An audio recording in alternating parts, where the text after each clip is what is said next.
Welcome to the podcast. It's your host, Brent Bilski, a.k.a. Double B, or the 110 Soldier. Today, pop up the first picture. We are going to talk NBA and a little bit of a too early trade report. I want to discuss Warriors-Lakers, who I think is actually better off right now. Of course, Luka's revenge last night, and a little love for J.J. Redick. Giannis has the new buck out there. A lot of people aren't talking about Kyle Kuzma. Zach Lavine is doing great in Sacramento, although I think they went backwards.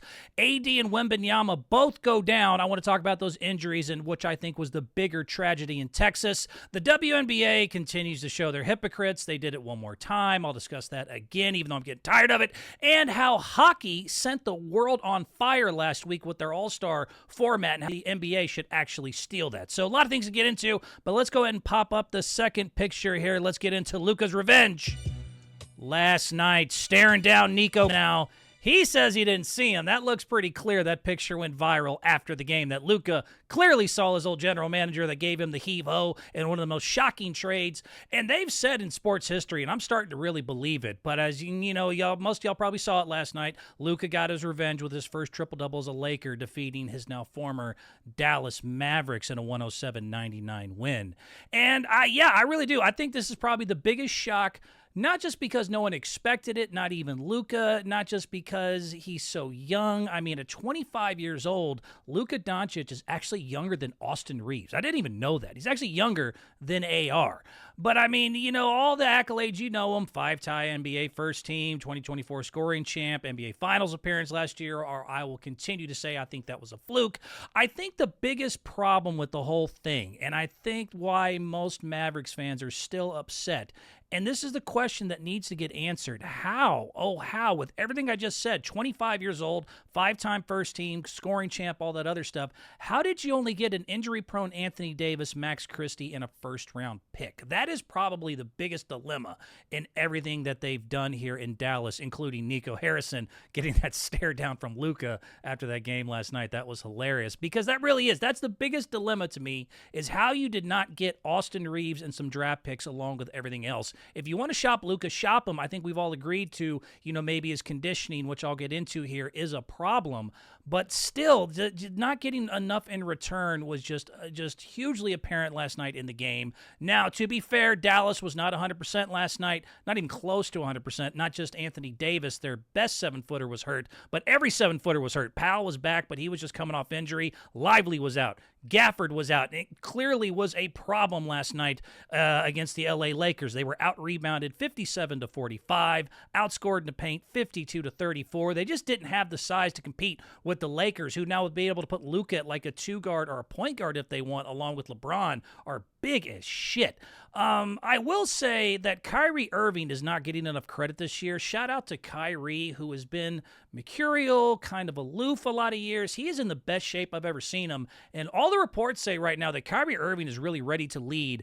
Like, I really thought he was very close to being the leader in that 3-1 comeback over Golden State. Nobody has ever given Kyrie his love for when he wants to play basketball. He truly is Uncle Drew. Kyrie Irving is a freaking ball player, and he has really proven it right now in Dallas. 25-5-5, 41% from threes at 32 years old. He's pretty much in his prime right now, and he's in shape. I've seen it up close. I was at Cosm, and you get to really see him up close at those kind of virtual games there, and man, he is the leanest and meanest I've seen him in a long time. So letting him lead the way along with Anthony Davis, I don't think was a bad idea. I will still give the we'll see on this as far as, like, is the Mavericks team and franchise screwed? Does Nico Harrison really need to flee on the white Bronco, as it's been reported after games like last night?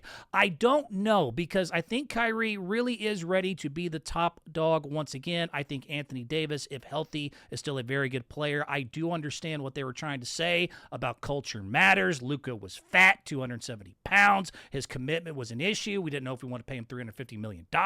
I get all that. So there's a lot of things to discuss, but let's pop the video up, because yes, Luka Magic did strike first last night in their 107-99 win. Luka now got his just first triple-double as an LA Laker. Luka also now joins only LeBron and Westbrook to have triple-doubles against every single NBA team already in his career, and did it at 25 years old. That pass he made to AR last night. Look at this. Luka Magic. When he is ready to rock, Luka is ready to rock. And so let's start with the good news out here.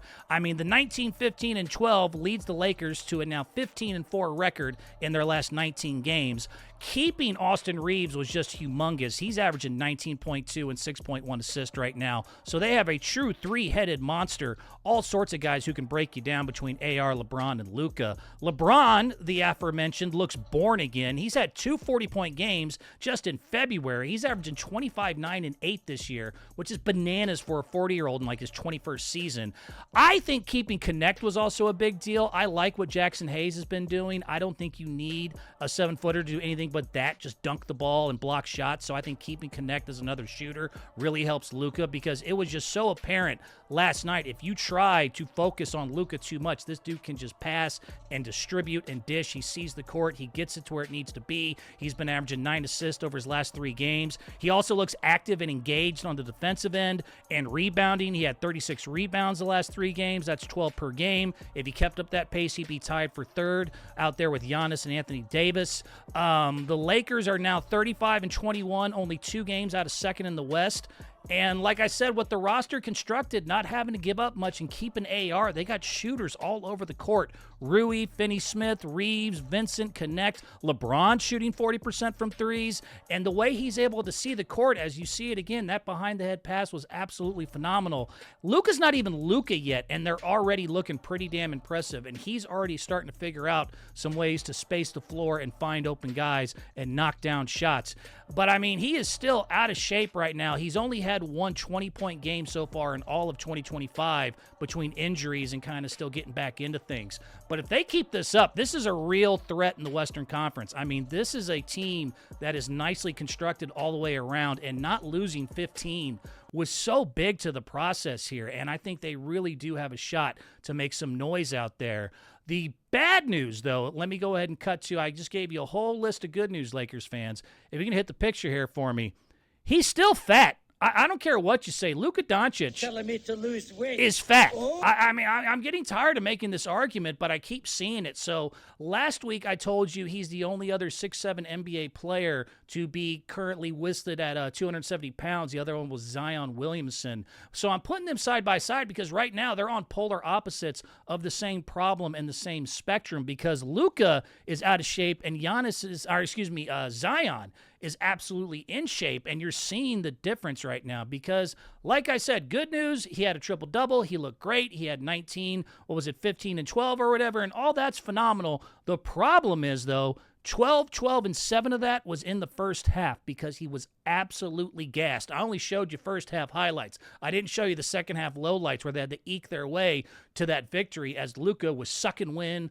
holding his knees. He couldn't make a shot. He only made 3 shots in the paint the entire second half, didn't make 1 outside shot. So far as a Laker, he's only 10 of 39 from threes, 25.6%. His legs aren't there. He's trying to play defense here and there, but he gets gassed quickly. He's still very much out of shape, and you're starting to see it affect in games where they've lost games. They already haven't. We kind of have forgotten about this or kind of credited it to, it's still trying to figure out where he fits in the roster and all that. But those losses to Utah and Charlotte just set the record for the worst 3-game point differential loss in all of NBA history, losing by like an average of 40 points. They just beat the Luka and LeBron Lakers the other day, and he is still struggling to keep his win going. So, again, as good as the numbers are and as much potential as I see in what Los Angeles is doing, I have to reiterate, you can see in the picture, in the middle is skinny Luka.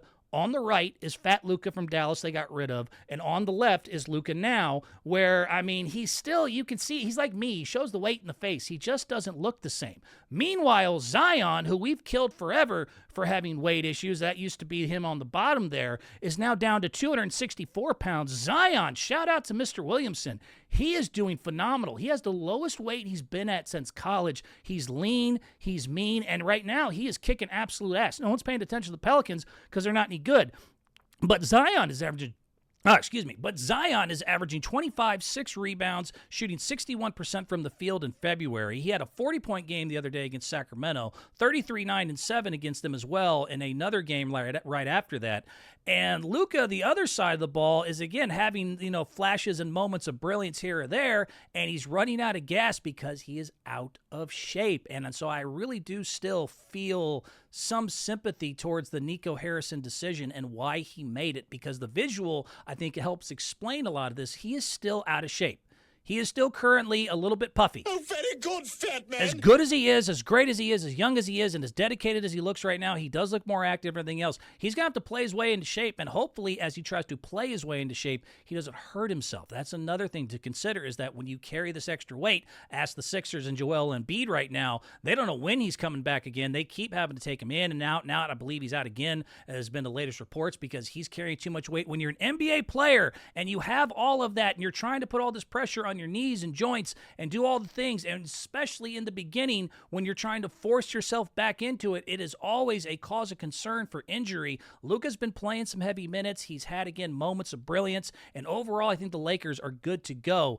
But I will not stop trying to hit y'all with the just truth of the NBA. It is not the rest of the world and how we body shame others. These guys get paid a lot of money. They have a lot of diets. And as Zion has showed you, if you want to do it, you can lose it. Luka used to be skinny. I'm using the visuals to prove my point. He still needs to figure it out, because in second halves he continues to struggle. As great as, again, 19, 15, and 12 last night in his revenge game against the Mavericks. That's cool. 12, 12, and 7 of that was in the first half. The entire second half, he only had 3 baskets. All of them were in the paint. He's still only shooting 25% from threes. He's still got to work some things out because he's still overweight. Telling me to lose weight. Oh, my hot case, he said. Tired of arguing this. I will shout out, though, somebody else. Let me go ahead and move on to another thing in Lakerland and everything as far as their success this year. I don't think anyone is giving J.J. Redick enough credit right now. I think J.J. Redick is a really, really, really ridiculously good coach. Really, hit the picture. Really ridiculously good looking. I think J.J. Redick is possibly the most underrated coach in all of professional sports right now, because it was truly controversial. We did not know if J.J. Redick, with no coaching experience, was going to be able to not just be able to be a decent head coach, but to be able to handle the LA Lights and LeBron and all these personalities. He is a ridiculously good coach. I am so impressed with J.J. Redick. He might actually be the next Pat Riley. You know, that was a question a partner of mine had brought up in another podcast, saying like, hey, Pat Riley was the same thing, came from TV or podcasting or somewhere else, didn't have a lot of coaching experience, but he knew the game, he knew how to reach players, and he was one of the greatest coaches the world's ever seen. In Los Angeles, can J.J. Redick actually follow in those footsteps the way Lakers always seem to follow footsteps? Shaq to Kareem, Kobe to Magic, the whole thing goes on there. J.J. might be the next Pat Riley. I mean, it is very similar in kind of good role player, but knows the game and has, a set down there, doesn't mind getting in people's faces and telling them what they need to do. J.J. Redick has the L.A. Lakers, I think, is possibly the most underrated part of all of their success. Again, very close to second in the Western Conference. No one has really given him the credit for all the stuff that he's doing. And again, it was such a controversial hire. J.J. Redick at the time, we were all going like, ugh. I mean, he's Bron's buddy. He's never coached before. I mean, he could be a Steve Kerr, a Jason Kidd, a Mark Jackson, or a Doc Rivers, but he also could be a Steve Nash or a Derek Fisher or a Magic or Isaiah. I mean, there's a lot more to knowing the game. Sometimes you have to know how to get the passion out of your players and how to inspire guys and how to be able to have them walk that fine line of getting in their face, but at the same time still being able, someone that they know and trust and like. He seems to be just teetering that, very thin line extremely well. And I think the best example recently was not last night. I believe it was the Denver game where he had Jokic absolutely flustered. They had this beautiful game plan. They're running doubles and triples. Jokic stunk that night. And they were on a 9-game win streak. 12 points for Jokic, 2 of 7 from the field, 6 turnovers. They had him completely out of his gourd. And the second part of that I think was also as important, Luka, as I had mentioned, had been struggling. He really made it a focus to get Luka Doncic going that night, and he certainly did. 32 points, 10 rebounds, 7 assists after a terrible game. And their whole offense looks great under him. They look very well overall as a team under him. Again, 15-4 in their last 19. He's even said, I need to start figuring out now with the new offense of how to run things through Luka Doncic more as a kind of point guard. However, it is so crucial what he did that day with Luka. And so to give you an idea of, they gave a little bit of a post-game and press conference speech here talking about it. Like I said, they walked into Denver. They really needed to kind of establish this new team and get Luka going. And JJ seems to really know how to push buttons. Hit the video here for me, Mateo. This is right after the Denver I game. told him this morning that I want at least one blackout episode where he's screaming indiscriminately at no one in particular because he's excited. Like that means he's back. That's the Luka I know, the killer. This morning we talked about going to war. Be willing to die on the court. All right, I was so amped today. I should have been able to take a nap. I couldn't sleep last night. I was up till 5 a.m. I couldn't even nap today. Pre-game, I'm laying on the floor doing my breathing exercise. I'm envisioning what our team is going to play like. And you guys went even higher. You went even higher. And frankly, our conviction and our belief in the game plan, the bench was great. Everybody contributed. Luka, it's good to have you back. Yes, sir. It's good to have you back. First team on defense. Everybody that was on Jokic was awesome tonight. That was great. Last thing, talk all season long about our belief and our conviction, okay?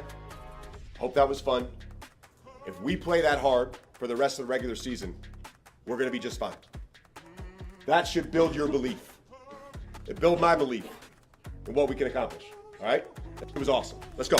Together on three, man. 1, 2, 3. Yeah. Good job, man. He truly is kind of a duck to water with this coaching thing because they really did establish a good game plan for Jokic if they have to play them in the future. Don't forget, they've really struggled against Denver in the playoffs. But again, understanding that Luka is somebody that was feeling, confused and flustered. He was suddenly in Los Angeles. He's still feeling betrayed by what happened with him and Nico. To go out of his way to understand the intricacies of the personalities and saying, hey, man, I need you to go out and just be blackout Luka. I don't want to hear any bullshit. I don't want to hear any whining. Do what you do. Go be Luka, and he went out and did it, is not just good for Luka himself. It's good for the team to see, like, oh, this guy cares and understands that there's more than just the X's and O's of a game.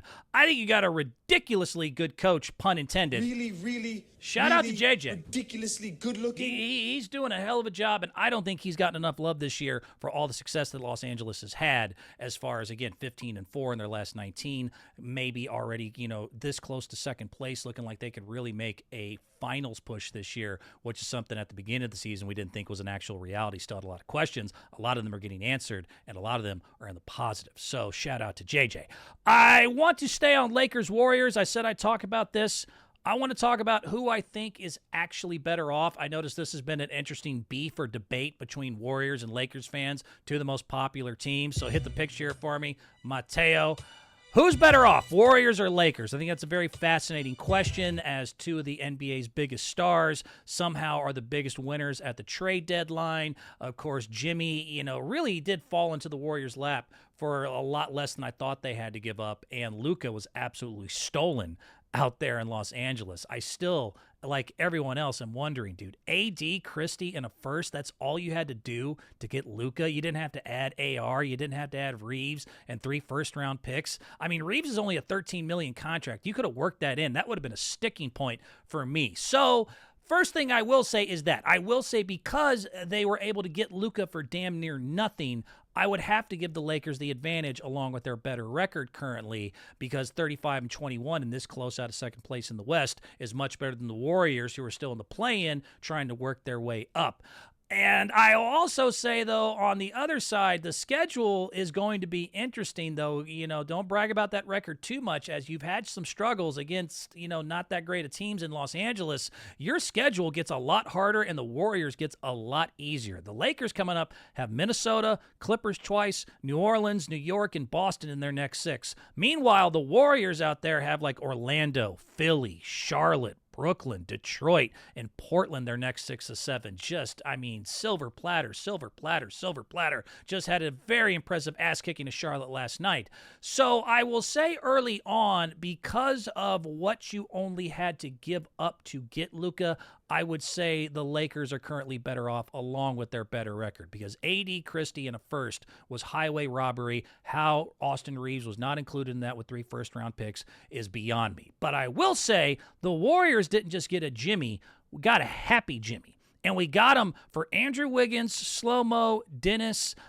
Schroeder, Lindy Waters, and a first-round pick. And to be honest, I am not currently missing any of those at all, because even the Warriors themselves, Draymond and Steph, have said it. There's momentum shift they can actually feel. 6-1 since Jimmy has showed up, and the only one they lost, the refs took him from him out there in Dallas. Jimmy even said himself, I'm a new man. This is the best organization I've been a part of. He's suddenly showing up early, leaving late to shoot-arounds. He's coaching people. Him and Draymond are like stepbrothers. They just became best friends, and they're going to do karate in the garage back somewhere else. Steph Curry looks completely different. Steph Curry's been averaging 28.2 points per game now in February, and he looks revitalized, and suddenly his just whole energy and body language has gone from like, ugh, I just don't believe in us, to suddenly like, oh shit, we might actually have something here. The biggest stat you need to know, though, and this one should honestly blow your mind, why I think the Jimmy Butler trade is up there with the Luka trade. Plus minus without Steph on the floor. Something that's been a huge problem for the Golden State Warriors for years and years and years on end.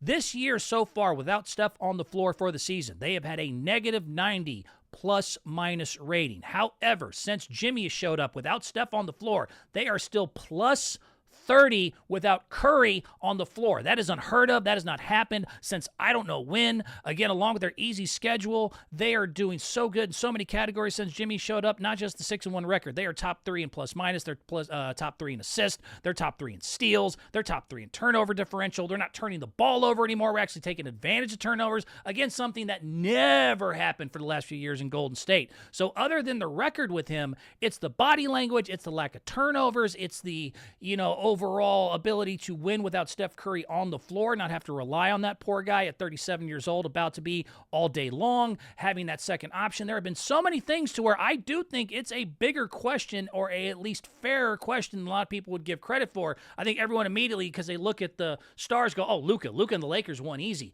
Jimmy Butler and the Warriors are creeping up on people very quietly. And again, with this easy schedule, you're going to be shocked how quickly this winning streak is going to turn into, in about a week or two, a lot of talk, people going, hey, are the Golden State Warriors really for real? And I think that they are getting close to it, because Jimmy is just a different Jimmy. And this is all the Jimmy I need right now. I don't need Jimmy to behave the rest of his life. I need Jimmy to behave for 1.5 years, and they said he is in a honeymoon phase like we've never seen him before. He loves everything he's doing. He's the best teammate they've ever had. Him and Draymond are like holding hands and walking to the park together. Like, this Jimmy Butler is something they haven't seen from this Jimmy Butler ever really in his lifetime. I mean, he's always been kind of a malcontent or a pain in the ass. They said this is the first time we've seen him truly happy, and so I am happy to see it as a Warriors fan, because he is just what the Warriors needed in so many different categories. Like I said, plus minus top 3, assists top 3, steals top 3, turnover differential top 3. They look really, really strong right now.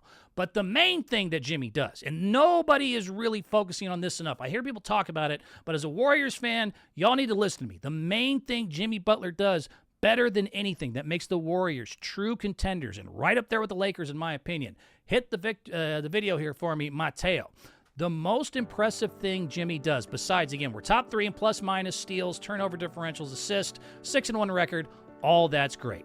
What Jimmy does that is so important, he stops the bleeding, because he can get to the free throw line. I'm going to re-nickname Jimmy Butler the Tourniquet, because he is able to stop the bleeding, a.k.a. blown leads, by getting to the free throw line. This is something the Golden State Warriors have not had, I don't know, maybe ever, and definitely not in a very long time. The Warriors, just this year, are top 3 in blown leads. I got news for you. They're top 3 in blown leads almost every year. Last year, they were top 5 in blown fourth quarter leads, because momentum is a tricky lady, and they are so dependent on their outside shot like they've always been.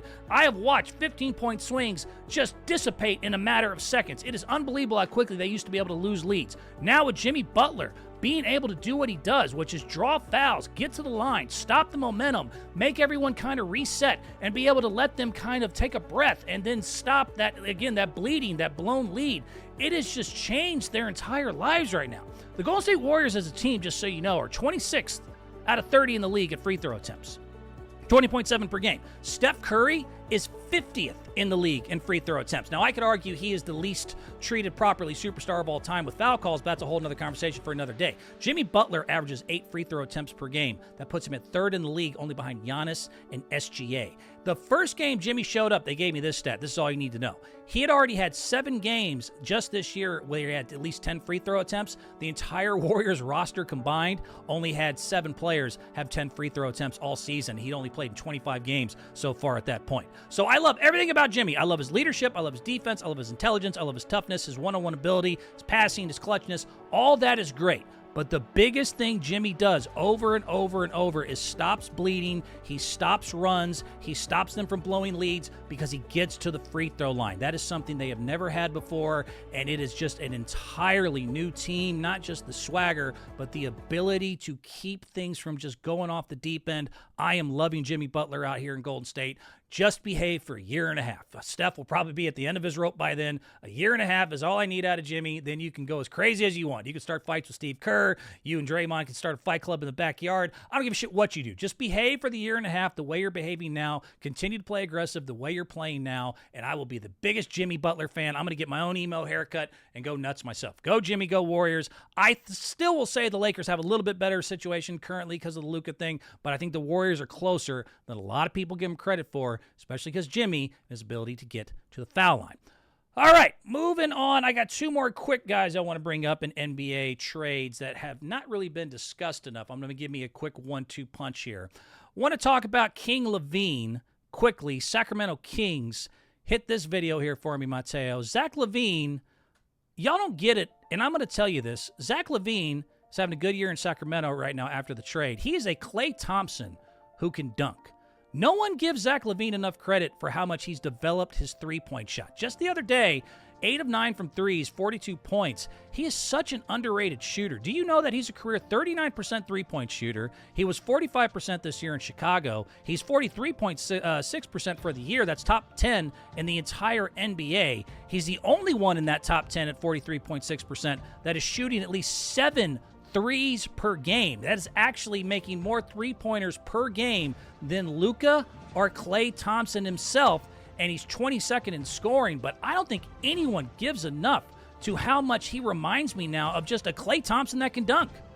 Like, he's so similar. The same streakiness, that same smooth shooting motion, the catch and shoot off the dribble, and when he gets rolling, man, does he get rolling. I'm telling you, nobody talks about it because we all remember, like, the dunk contest, and we remember getting robbed by Aaron Gordon and all that, robbing Aaron Gordon and all that other stuff, but nobody watches him anymore, and it's too bad.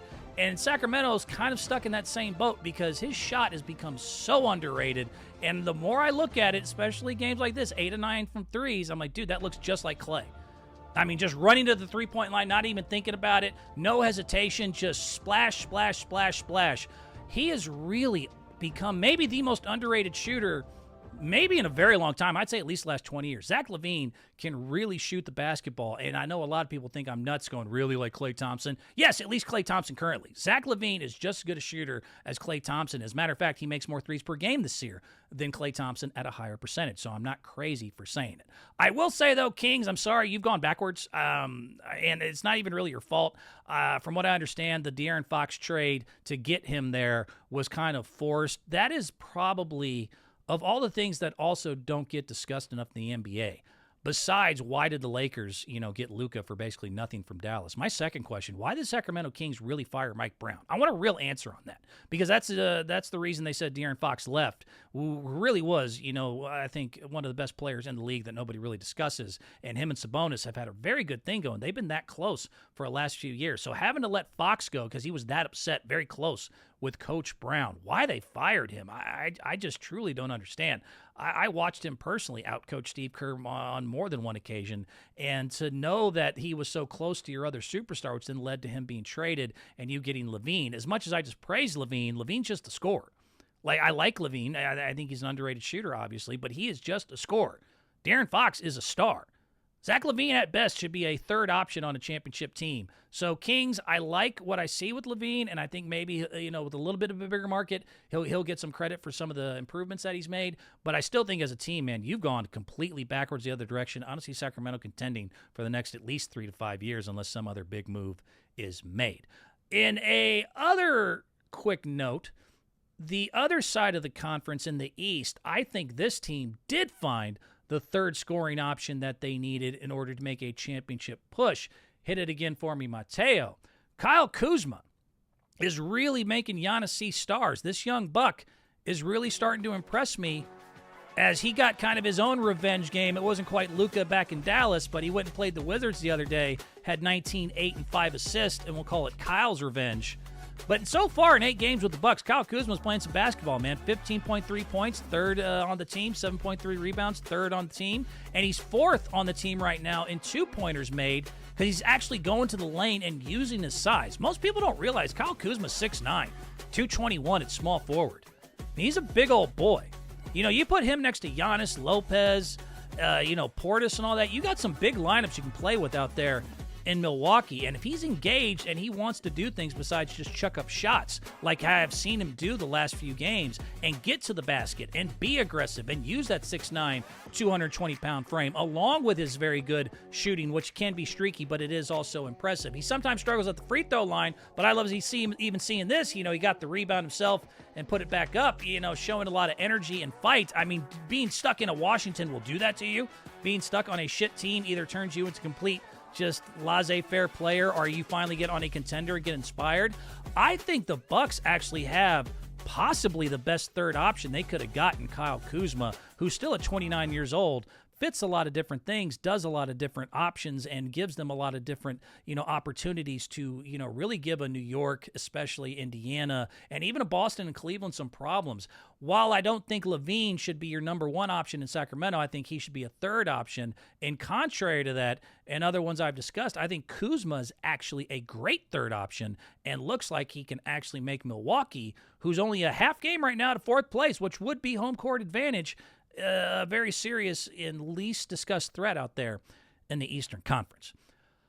Got one more thing to discuss with the NBA trades and everything that has happened post it. This is another sad one here. Hit the picture here for me, Mateo. The bigger Texas tragedy. Let's get into this one.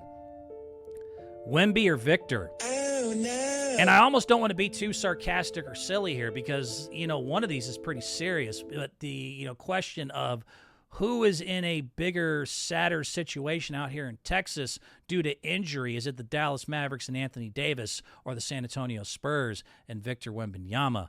I'll start with Davis, and I'll say this, man. I at least feel for this dude. This poor bastard didn't ask for any of this.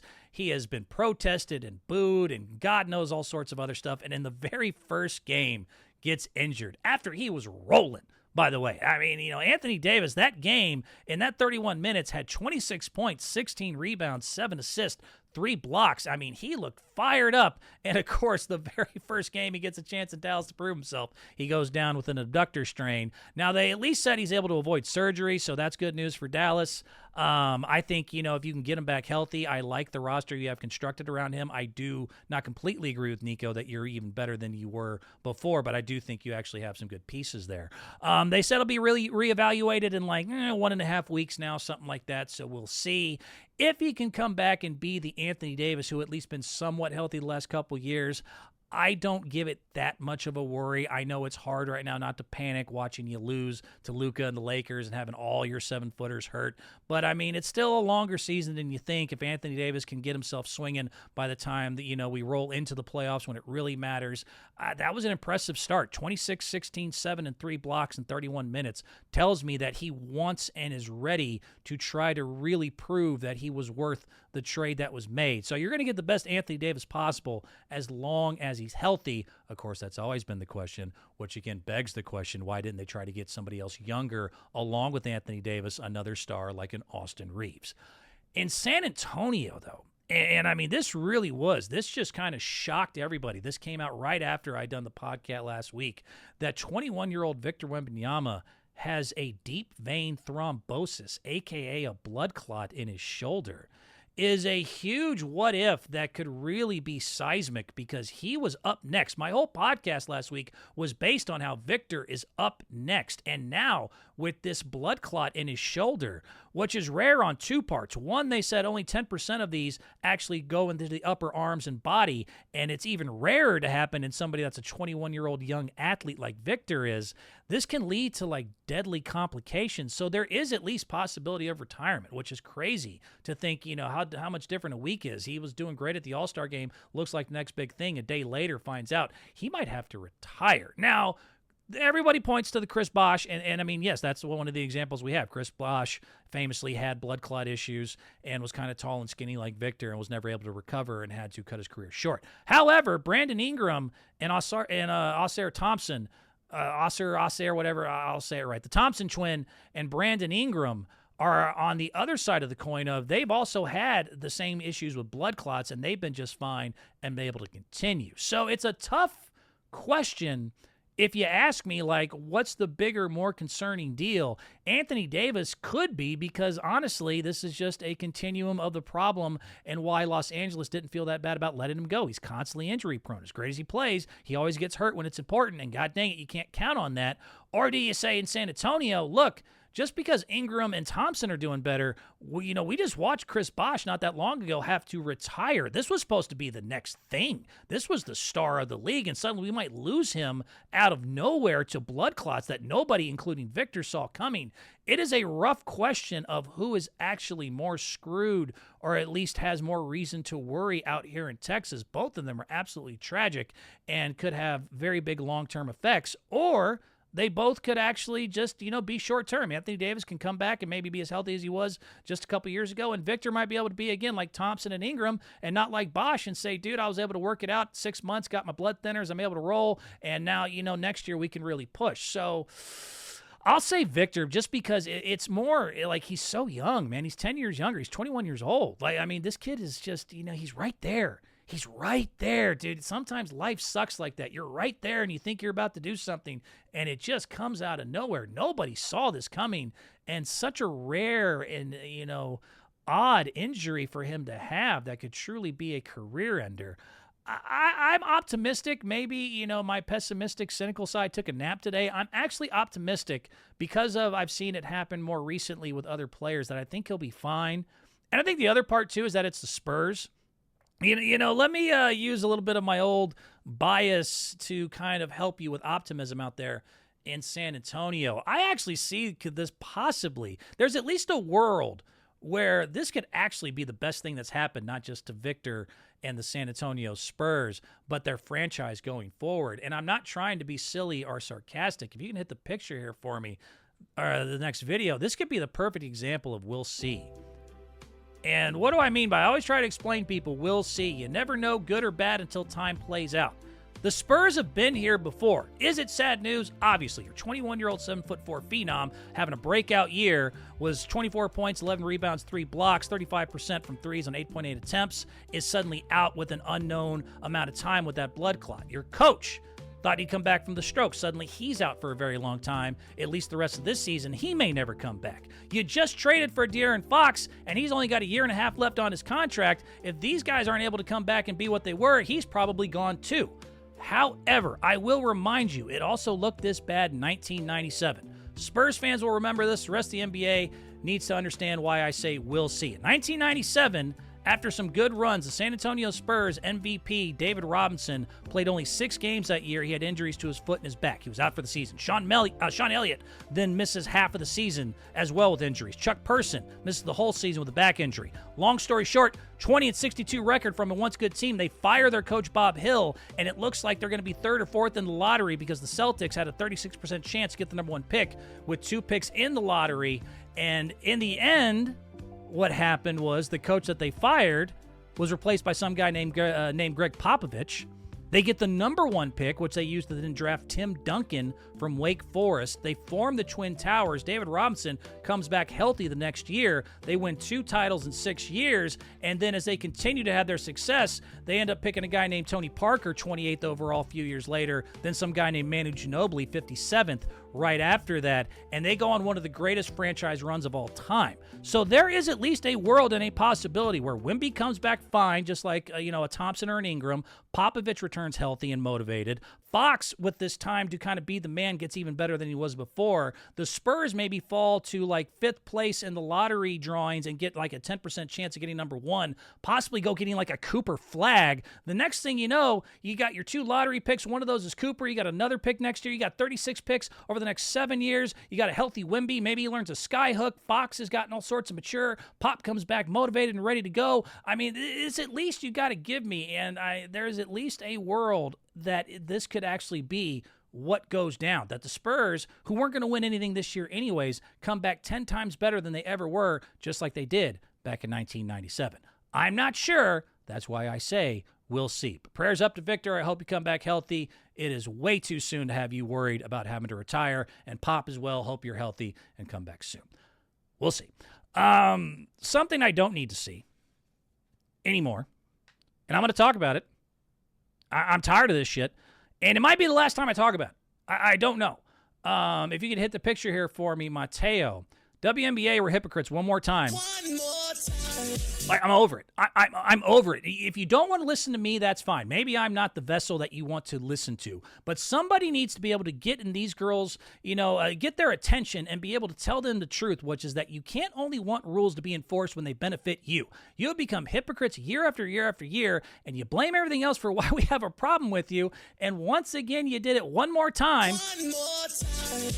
You did it one more time, giving A'ja Wilson the Woman of the Year. Now, let me start by saying this, because I'm going to get into, again, my opinion is that WNBA ratings are low simply because they are hypocritical, and a lot of times they become exhausting, and they only want rules enforced when they benefit them as much as they tell other people to do them. And they are hypocritical on a threefold stance. There are three different things I want to discuss on exactly why I'm saying that. So this will go one after another. I will start with Time Magazine. Now, I have no issue with A'ja Wilson, who got Time Woman of the Year. Congratulations to A'ja Wilson, because she is currently the best player in women's basketball. I want to reiterate that. I am not mad about A'ja Wilson getting Time Magazine Woman of the Year. She is currently the best women's basketball player in the world. First in scoring in the WNBA, second in rebounds, first in blocks, fourth in steals, two-time champ, three-time MVP in just 7 seasons. She is currently the best women's player in the world. I am glad she got the award. She absolutely deserved it. My problem was the silence afterwards. My problem was that, somebody just recently as well won Time Athlete of the Year, and I did not hear anything. I did not hear a peep, and I waited for it. I did not hear the multiple complaints. I did not hear people saying she shouldn't deserve it, all led by, the owner of another WNBA team. I did not hear anybody say all the stuff I heard. Things like, oh, well, why did she win the award by herself? Well, shouldn't it be the whole league? I mean, it's not really okay. Why are we singling out just one player? That's really unfair to others. This is going to cause resentment and problems within the league. I don't have a problem with Caitlin. I'm just saying, why was she the only one to get the award? Then A'ja wins it, and she's accepted by the group. Suddenly, it's nothing. It's just, radio silence. No one has a word to say. That's how I know on the first level, you're full of shit. I was going to let go the second part, which is besides the fact that one person wins the award, the exact same thing, and you have something to say about one and not the other. I want to stick with A'ja Wilson. I was going to let this go, but it reminded me of this. Just a couple weeks ago, A'ja Wilson, Woman of the Year in Time Magazine, congratulations, also had the nerve to tell Josh Hart, star of the Knicks, one of the star players of the Knicks, Josh Hart, told him to his face that I believe I can beat you one-on-one. And if you don't just cut the... Cut the shit. Look, this is not... Serena Williams famously once said, I have tried to play my male counterparts. I am the greatest women's tennis player of all time. I got smoked by the 230th player. It's not even close, me versus the male counterparts. And so A'ja Wilson, as much as she deserved the award, when she said out loud, hey, Josh Hart, I can beat you one-on-one 11-8. This is once again the eye-rolling shit that we get into. Josh Hart, 29 years old, 6'5", 6'9" wingspan, 210 pounds, 39-inch vertical. He's got a 5.8% body fat, which is unhuman, was somehow going to lose to A'ja Wilson, who's 6'4", 6'8" wingspan, 195 pounds. I'll give her a 25-inch vert to be nice. They usually average around 19 to 20, but somehow she's going to beat someone who's taller, faster, younger, more athletics, 15 pounds heavier, and oh, by the way, is more skilled than you. A'ja Wilson, as good as she's been, has never even she did not make a three-pointer for the first 4 seasons of her career. Meanwhile, Josh Hart was averaging 60 a season. He's made 627 total. So he has more talent than you. He's taller than you. He's more athletic than you. He can jump higher than you. He's stronger than you. But you're going to... So that was number 2 that bothered me. It's just, once again, having to try to pretend that we don't know what time it is when even GOATs like Serena Williams have said, hey, in one-on-one, it's just not the same thing. It's just a different speed, a different athleticism. As good as I am in my part where I belong, I would not do as well against my male counterparts. The last thing they did, and this one really got under my skin, they used a term that was very gender stereotypical. And that, again, I am going by the rules that y'all created. This is what I'm saying overall, that y'all have a hard time, if it doesn't benefit you sticking with the rules that you created. Because we were just talking about, Asia saying I can beat, Josh Hart in one-on-one.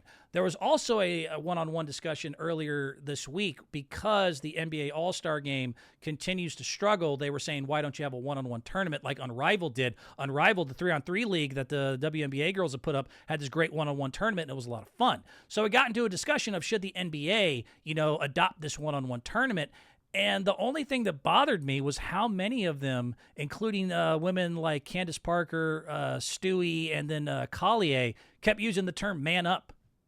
Man up. Why don't you guys just man up? Why don't you man up and have a one-on-one tournament? Which I don't have a problem with. I've used that term my entire life, and I've grown up with it, and I do think sometimes it actually has a place to be said like, hey, toughen up, get stronger, do all that. My problem is that's not the rule y'all follow. I have listened to all three of them specifically speak out on the need to call out unfair gender stereotypes or, saying things are pressure that are harmful. It's harmful to make comments that pressure people into gender roles and all this new age talk about how important it is to not diagnose gender or to pressure them to act one way or another. And then you want to start teasing your NBA counterpart. Suddenly you're throwing around the term man up like it's nothing. That is not what you have been lecturing. So once again, why do you only use the rules when they apply to you? You keep trying to tell us that it's this bigger, stronger, shadowy issue of all this other things. The fact is, y'all are just hard to like because you say one thing and you do another. You are some of the most hypocritical athletes who don't get called out on their shit. And again, I can't say it. Someone else has to say it. They will not take it from me. But when you have two people win the same award, you like one, you don't like the other, and then you say things like, oh, I could beat the NBA counterpart in one-on-one, and why don't y'all man up? And even though I'm mad at gender, roles and doing all this other, do you get the point I'm trying to make? That's three levels of, once again, hypocrite, hypocrite, hypocrite. And I don't know what else to tell you. The feud isn't due to misogyny. I guess that's the easiest way to summarize this. The feud is not due to misogyny. Matter of fact, hit the picture here for me, Mateo. Women's sports as a whole is doing great. And speaking of feuds, if we were to play the Family Feud and Steve Harvey was up there and he said, name the top 5 words that most sports fans think of when they think of a WNBA player, I don't think y'all would like the results. I truly don't think you would like the results because I'll tell you, this is some of the ones that pop up in my head way before basketball. Bitter, catty, excuses, finger pointing, hypocritical, self-destructive. Y'all have a bad habit, and you continue to show it in the last 3 examples I just gave you.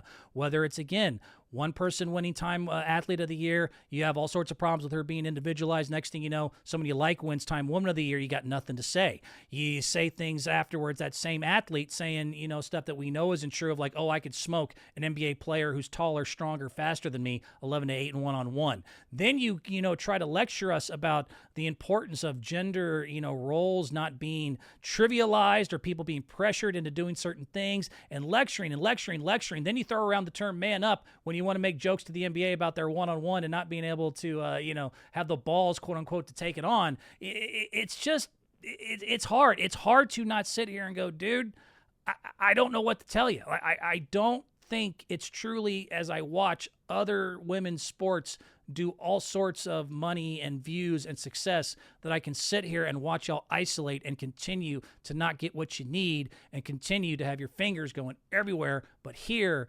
maybe it's the last time I bring it up. I don't know. But I was 3 examples in a row of like, oh, here we go again. One more time. And they keep going like, we don't know. We don't know why. We don't know why people have such a problem with this. It's not a mystery. It's just not a mystery. Last thing. I think I'm running close on time. Then I'm going to call it. NBA All-Star Game. Let's just talk about the NBA All-Star Game. We're going to steal an idea from hockey.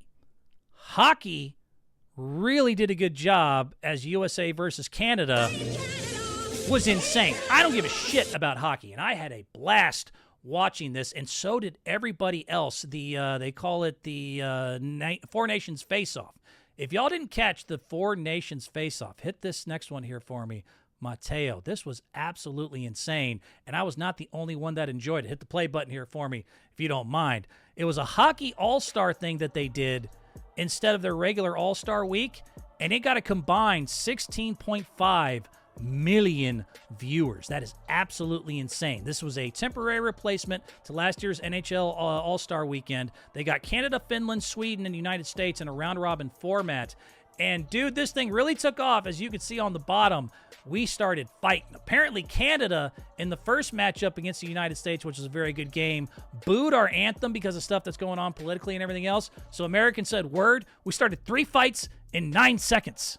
3 fights in 9 seconds. Dude, as soon as they dropped the puck, we were just dropping fists. Everyone was kicking each other's ass, and then we won that one in an overtime thriller. Well, then a week later, Canada was able to get their get back. Their star, McDavid, scored this overtime thriller and was able to get us back. And, man, I was tuned in. The world was tuned in. 16.5 million. You'll have to understand, is no joke. That is no joke. That is more than NBA Finals, excluding pro and college football. That was ESPN's largest audience since the 2024 NBA Finals. It was over a quarter of Canada. The entire population of Canada was watching it. It also beats the World Series. It beats the Final Four. It beats the Masters. A hockey all-star game. Hockey. I don't care about hockey. I do enjoy watching people be passionate. I do enjoy, a good fisticuffs now and then, which we had plenty of. 3 fights in 9 damn seconds. Pro athletes, millionaires showing that they actually give a shit because, at least they have some country pride going at it back and forth. The world was tuned in. 16.5 million is absolutely amazing. That is some of the best ratings, I think, ever in hockey's history. That is significant. Meanwhile, the NBA is on the complete opposite side of the spectrum. The NBA is only getting 17, they're down 13% just again from this last All-Star weekend, and now are down to 4.7 million viewers. So the NBA, 4.7 million. Hockey, 16.5, because they came up with a new, cool format. And the NBA apparently has finally decided that they want to do something in the 4-team format world. Their idea is kind of interesting. Sports Business Journal just reported this the other day. They are doing a possible 4-team tourney, kind of like the NHL Face-Off tournament, but they're going to have 2 United States teams, 1 international team, and this is probably the coolest part of the idea, an all-snubs team. That might be able to create some beef there if you have an all-snubs team. However, I still say go with national pride.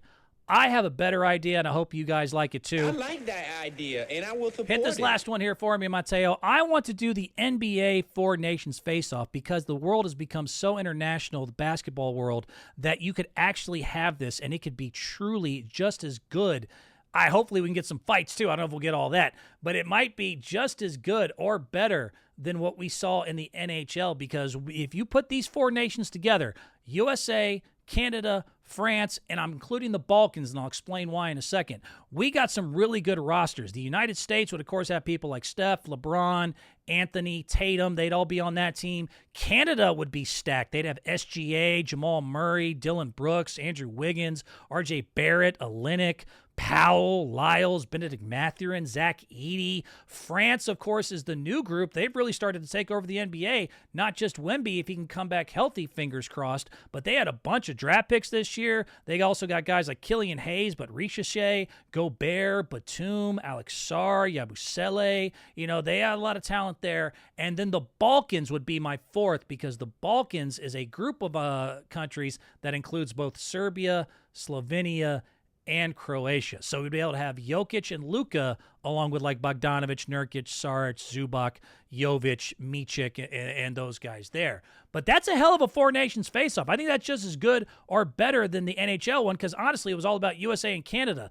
Finland and Sweden were just kind of there for decoration. This would be 4 teams that would be truly competitive against each other. And, I know for a fact, at least if we did the Balkans where we were able to put Luka and Jokic on the same team, I have watched just last year's Olympics. Luka and Jokic both play much harder for national pride than they do not just for NBA. They definitely don't give a shit about the All-Star game. You would see a much more competitive spirit there.